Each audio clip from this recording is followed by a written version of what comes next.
Okay, so this has been trending on social media. This is a Palestinian American journalist who was subjected to intense security trying to fly into Israel. So she documented what had happened to her and how they held her up for hours on and hours in the Newark, New Jersey airport trying to get to Israel. They were treating her like a terrorist. They were confiscating her stuff. They were accusing her of having bombs in her computer and bombs in her shoes. And she documented it on social media. And rather than people being shocked by her experience, in the community notes under her post, people claimed that she was a terrorist and essentially deserved the treatment. But why were they claiming that? This is where it gets really crazy. First, let's go over her ordeal. Let's go ahead and play her video where she documents some of the things that she went through in the Newark, New Jersey airport trying to head to Tel Aviv. So I'm at the airport and they are telling me that because I am Palestinian and I'm flying into Israel, I am not allowed to take my laptop, any chargers, not even my portable charger with me on the plane because they are worried that someone packed my bag, that I wasn't the one who packed my bag. So I'm not allowed to take a laptop, I'm not allowed to take any chargers, a phone charger, a portable charger, nothing. They are making me take it out and put it into the bag. And they explicitly said that it's because they are worried that someone may have packed my bag. And they are worried that someone is using me. And that's why I'm not allowed to take any electricity, any electronics, not even a portable charger, not even a cable. Yeah. Okay, so this is American journalist Noor Fawaz. And this, so she's talking about, she's at the New Jersey airport. Now, I've made this flight myself. I've flown from Newark, New Jersey to Israel. And it is a really bizarre experience because I flew from Los Angeles to Newark. Of course, I went through security at LAX like everybody. So you go to the airport, you go through TSA, right? They check your stuff. They maybe, they look at your passport, right? And they just check over your stuff and then you go through.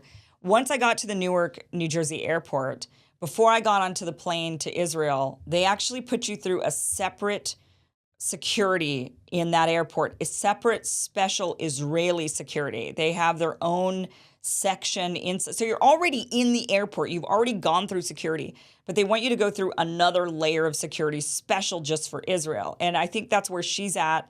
She's in this special security. And it was the most insane security. I mean, you think TSA goes through your stuff. This Israeli section, before you even make it onto the plane to go to Israel, is like crazy security. I mean, all I had, obviously my bags were checked. I checked them from LAX, but then I had my carry-on in my purse. And you get to the special security section and they actually make you put your bags in a special area and they tell you step 10 steps back. So everybody's putting their bags across this line and then everybody stands back against the wall and you're just standing there and you're kind of wondering what's going on. And there's kind of the security person walking around. They're not looking at the bags. They're not touching the bags. They're just kind of looking. And then suddenly the person, you can tell, says something, they hear something in their earpiece and they kind of look up at maybe somebody who was up there looking down. They must have been x-raying the bags, scanning the bags, seeing what was inside of the bags. And then they gave us the green light to go and collect our bags and then go through the rest of security.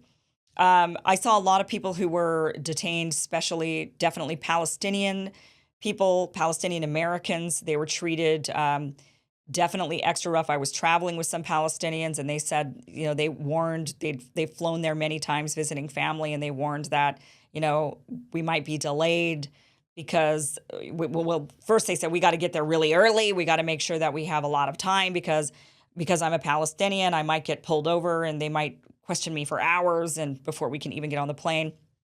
So this is a real experience that Palestinian Americans in particular experience. And the security is very, very tight going to Israel. So she goes through this ordeal. She talks about it more in detail in her post. She says, before the counter, I stopped at the Israeli security post. I was questioned about where I was traveling, why, pretty standard stuff. And then the person in charge told me that I wasn't allowed to take any luggage with me on the plane, not even my backpack. So that's crazy. That's a 10-and-a-half-hour flight. Not allowed to have anything, no backpack, nothing. because they're afraid that that you have a bomb in your bag. I mean, if they think you have a bomb in your bag, why don't they just look at your bag, look through your stuff, make sure there's nothing in there, and then let you have your bag? I mean, that's what we do when we go to anywhere and they're doing a security check to make sure that people aren't carrying weapons or bombs. She says, my ticket allowed me to carry on and a personal item, but I wasn't allowed to take my laptop, portable charger, any charging wires or electronics. I straight up asked why. Is it because I'm Palestinian? And without hesitation, he said, yes. And you're going to places like Ramallah, which is the main, it's like the capital of Palestine in the West Bank. She says, I started asking others around me if they were also asked to check in their laptop and electronics, and they said no. And the guy in charge was getting frustrated with me, saying that I wasn't allowed to ask other passengers this question. So she's looking around like, are you being forced to do the same thing? And they're like, no, not me. And he's telling her, yeah, you're Palestinian. You're going to go to the West Bank, so this is why. And he asked her all kinds of questions, like if she was married, if she had kids, if anyone else packed her bag. I told him I packed my bag myself, and he came back and insisted someone may have taken advantage of me and put some dangerous stuff in my bag. And she says, what is that hunch based off of exactly? She says, after complying with his unreasonable demands, I checked in my carry-on and my backpack. I put my laptop and electronics in my check-in. A yellow tag was put on my bags and passport. I was then told that I would have to go through extra security screening when I got to the gate. It says, meanwhile, all these other people were sitting at the gate with their bags and laptops. I got pulled to the side by the same man, and he had news to share. Apparently, when they looked into my laptop, there was an alert, which according to him means it contains explosives. So they accuse her of having a bomb or explosives in her laptop. So she says, no, I wasn't. And then she says, I wasn't arrested for allegedly carrying a laptop that contained explosive devices. Instead, what they said was that they'd have to ship the laptop home or someone would have to come pick it up. And he kept insisting that these weren't his rules. It was the Israeli government's rules. And she said, you might be wondering, why on earth would you ship a laptop that you believe contains explosives in it? Yeah, I'm not sure either. So anyway, I complied. I just wanted to get on the flight and move on. But it's a good question. If you think there are bombs in somebody's bags or laptop, you wouldn't then say somebody needs to come pick this up and you're going to have it sitting there until they come pick it up, or you wouldn't go ship it. I mean, you would be like, you'd be arrested. I mean, you should be arrested if they suspect you of having bombs, right? They should be looking more into you. But that's not what this is about. This is really, this is harassment, quite frankly. But she said, I was taken into a room for extensive screening. This was run by the Israelis. I had to take off half my clothes, socks, shoes, was thoroughly patted down head to toe. They swabbed my clothes, my bags, my shoes, my socks, literally everything. As I was waiting, I was documenting what I was going through. And the guy demanded to look at my photos and videos and proceeded to delete my pictures from my phone, invasion of privacy. That is pretty common in Israeli security. If you're going in or out of Israel or in and out of Gaza, they do confiscate your laptop and your phone, and they will often look through your photographs and videos, and they will delete what they don't like and what they don't want you to see. When I was in the West Bank, I met with a group of American doctors who were just in the same hotel as me. We were in the lobby, and I was just chit-chatting with them, and they were from the East Coast, and they were talking about how they would go to Gaza and they would help. They were medical doctors who would offer medical services in Gaza, and as like a volunteer service. And they did this once a year. This group would come over, and they were a group of rotating doctors who did it all the time. And this woman was saying, yeah, let me show you some of the photos of what I told her why I was there, that I was a journalist looking around in the West Bank and seeing what life was like for Palestinians. And she says, oh, well, let me show you some of the pictures of the kids we were treating in Gaza. And she says they were just getting shot at by the IDF. They were protesting. They protest on Friday nights, and the soldiers sit up on this perch and they shoot down at these kids, and they maim them. I mean, they purposefully maim them. They're not trying to kill them, and they don't kill them, but they maim them. They'll blow off, fingers or their eye or something. So she was going to proceed to show me some photographs. It was like a Christian doctors organization or something. And she opens up her laptop, and her colleague were sitting there, and she starts making this face, and her face was like, and she kind of whispers at her colleague, and he opens up his laptop, and then about 10 minutes go by, and she goes, this is just so strange. I can't find the photos. She's like, the photos just aren't there. I don't know where my photos are. And then she says, what? And then she turns to her doctor friend and she says, they took our laptops at the border when we were coming in. Do you think they took them? And I asked her, how long did they have your laptop for? She goes, well, 2 hours. We were waiting for 2 hours while they went through our stuff. She goes, do you think they deleted our pictures? And then I told her, well, I was prepped before coming in that might happen. And as somebody who was there to document and to see and to take pictures, I had to come up with creative ways to get the pictures out of there before I had to go through security before they could delete them, because I knew about this in advance. So I was doing things like uploading things to the cloud and having, extra cards that I was putting things in and hiding things in order to ensure that if somebody got my phone and wanted to start deleting pictures, that they wouldn't really delete all my pictures. And so I told her, I've heard of this. And she's like, well, they must have, because the only pictures I have are from before we went in. And she's like, I got a picture of our hotel room in Gaza, and I don't have anything. I've got pictures from after that trip, but I have nothing of the actual time of us treating patients. So that is pretty common. So she's saying they've deleted the pictures. She goes on to document this, that basically she ultimately ended up having to get on a different flight, and she finally did make it. This is a common experience of people being Palestinian Americans not being able to get through. Regular Americans, it's very easy to travel in and out. It's not so easy for Palestinian Americans. So this is where it gets interesting, though. The community notes on this claimed in her post, they claimed that it was because, she was treated this way, not because she's a Palestinian American, but because she had made controversial statements, terroristic statements in her social media account. So they say this individual currently still has social media posts condoning and encouraging terrorism against Israelis. Her difficulties at the border are to be expected. Her saga is clearly documented here, and that's what I'm going through here. Now, they claimed that these are the terroristic types of statements that she made in the past. They go back to 2014, and her statement was, for example, these are all resistance fighters fighting against injustice, and of course we honor Nelson Mandela, Deutsch. And then, long live the resistance, long live the resistance, long live the resistance. So Palestinians believe that the way they resist is by existing. They resist through existing, by being there and by not leaving. And so that is for them the resistance. And, here in the United States, by the way, there was a lot of people talking about the resistance. Resist, are they terrorists? She then wrote Third Antifada, #Free Palestine. She wrote nearly 2 million people living under occupation and blockade in Gaza. Yet the question that's never posed, do Palestinians have the right to live free and defend themselves?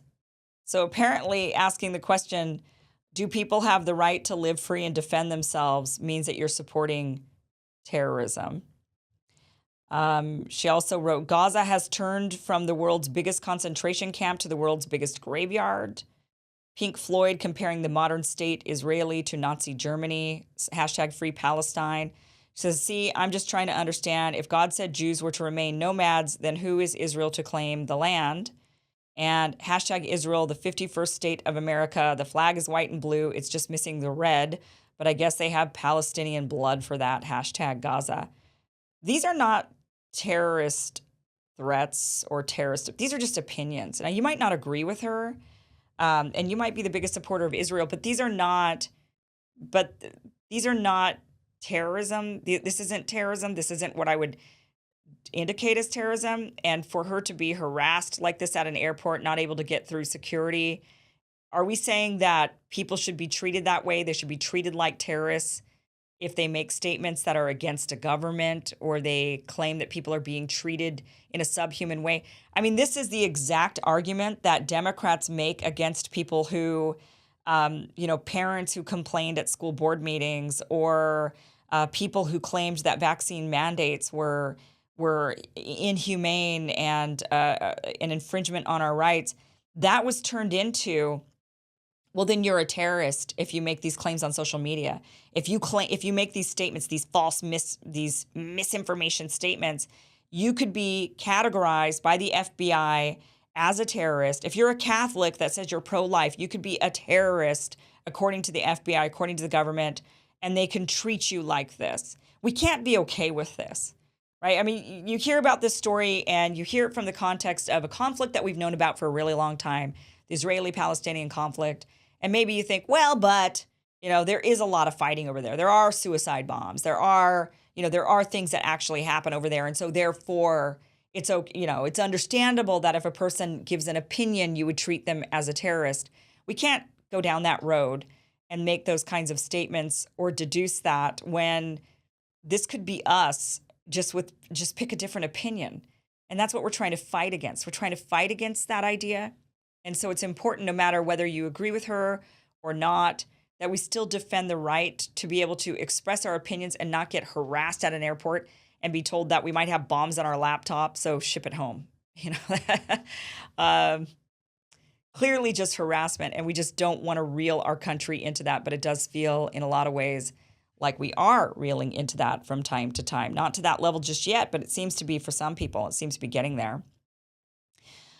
Speaking of this topic, actually tomorrow night we are going to be talking to an Israeli who comes from a very, very prominent Zionist family in Israel. We're talking to Miko Peled tomorrow, and we're going to be talking about Israel. He's now very much staunchly anti-Zionist. He's also very much for a one-state solution.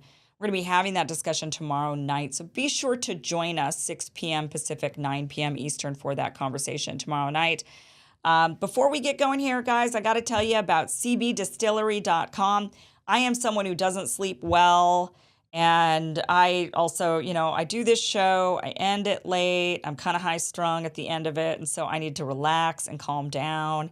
And that is why I looked into cbdistillery.com for a natural way to relax and get some sleep. CB Distillery has over 2 million satisfied customers. 90% report they sleep better with CBD. 81% says CBD helps them with stress. 80% says CBD helps with aches and pains after physical activity. So if you struggle to get a good night's sleep, or if you're just like a high-strung, high-stress person like yours truly, you just see a little calm in your life, or if you suffer from pain and discomfort after physical activity, try CBD from the source that I trust, cbdistillery.com. You'll get 20% off your order when you enter my name, Kim, at checkout. No prescription required. That's cbdistillery.com, promo code Kim for 20% off. All right, guys, that is it for tonight's show. Thank you so much for joining us. Thanks for being here. Really appreciate it. And we will see you tomorrow night, 6 p.m. Pacific, 9 p.m. Eastern. Until then, good night. Bye-bye.